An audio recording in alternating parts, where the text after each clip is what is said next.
A'udhu billahi minash shaitanir rajeem. Bismillahir Rahmanir Rahim.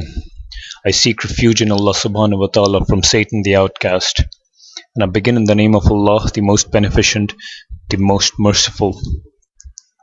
Hello friends, this is the second video in the series of videos dealing with the subject matter of Islamic economics, but with slight difference, because in this very video we shall inshallah be discussing the subject matter of Islamic economics as an ethical and viable alternative to capitalism and socialism.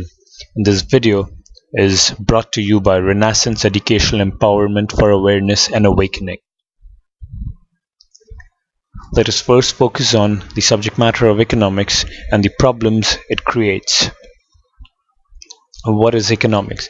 The definition of economics is to utilize the limited resources in a way that maximum needs and wants are met to ensure the well-being of all members of the human society. The four basic economic problems are determination of priorities, allocation of resources like land, labor, capital, entrepreneur, distribution of income, and development. We shall now compare how capitalism, socialism, and Islamic economic system address to these problems. Comparing capitalism and socialism under the category of determination of priorities, capitalism says that every individual has an unconditional right to participate in any business to maximize profits. It leads to the concept of selfishness and interest, and supply and demand will determine the priorities. Under socialism, no individual has the right to participate in any business independently. The state will determine the priorities as per the overall planning, and it leads to the concept of collective interest. The second category is allocation of resources. According to capitalism, market forces will decide where to invest the resources, and as per socialism, the government will decide the allocation of resources. Development. Under capitalism, the market forces will decide, and under socialism, it is the government which decides. Under distribution of income, for land you have rent, for labor you have wages, for capital it is interest, and for entrepreneur the driving force is profits. Socialism, the rent for land is fixed by the government, and the wages for labor are fixed by the government too. And the flaws or demerits of capitalism. Under capitalism, there is no binding or restriction while maximizing profits. It is an individualistic economy.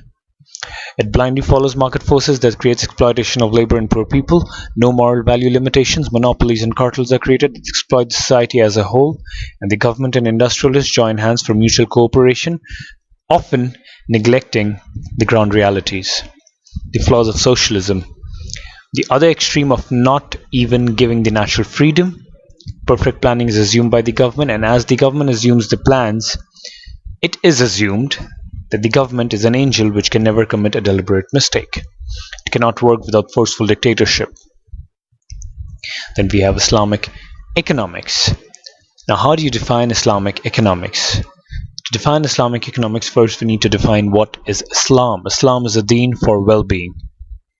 Islam is a deen which gives guidance for aqaid, ibadat, akhlaq, and muamalat. Now, aqaid is creed or beliefs, ibadat is worshipping one god or monotheism, akhlaq is virtue, morality, and manners, and muamalat are mutual dealings and day-to-day affairs of life. Hidayah is a book of fiqh which has 70% of the portion dedicated to muamalat. Hidayah is an Arabic term which means guidance to a good path in life. Fiqh means Islamic jurisprudence based on the Holy Quran and Sunnah.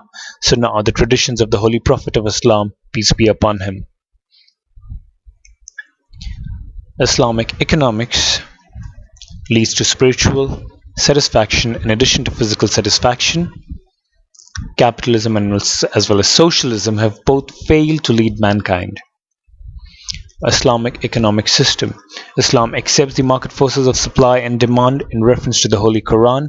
In fact, Islam gave the concept of market forces 1300 years before Keynes presented the modern model of economics in 1927. Islam accepts the right to private property and accepts the right to maximize profits. There are various prohibitions and considerations under the Islamic economic system. The divine prohibitions mean that Islam has prohibited some economic activities that are not allowed at any time or at any place whatsoever. Some of them are interest, gambling, and gharar. Gharar is an economic an Islamic financial term describing a risky or hazardous sale, where details concerning the sale item are unknown or uncertain. Gharar is generally prohibited under Islam, which explicitly forbids trades that are considered to have excessive risk due to uncertainty. Government restriction. Islam follows government to intervene where it feels appropriate, but these restrictions are temporary as per the need of the time. Moral considerations and restrictions.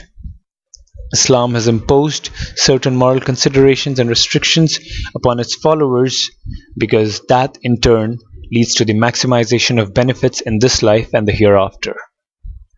The factors of production under the Islamic economic system are land, labor, and entrepreneur. Entrepreneur and capital are fused into a single factor of production, as interest is haram, hence the risk of profit or loss is with the capital, and anyone investing capital must also take the risk of the investment. The right to wealth in Islam. In both capitalism and socialism, the right to wealth is with those factors of production only that have taken part directly in the process of production. Islam certainly has a different viewpoint because Islam believes that the original ownership of everything is with Allah subhanahu wa ta'ala, and with Allah subhanahu wa ta'ala's tawfiq, which is success, no factor of production can produce anything. So this link table clearly illustrates that it is Allah subhanahu wa ta'ala who is at the top, and it is due to Allah subhanahu wa ta'ala's tawfiq or success that the factors of production lead to generation of wealth, and that wealth does not just belong to the owner of the wealth, because there are secondary owners of wealth too, apart from the businessman who has invested in the venture. And those secondary owners of wealth can be categorized under zakat, ushur, virasat, sadaqat, qurbani, and khairat. Now let us define the terms that we've just mentioned.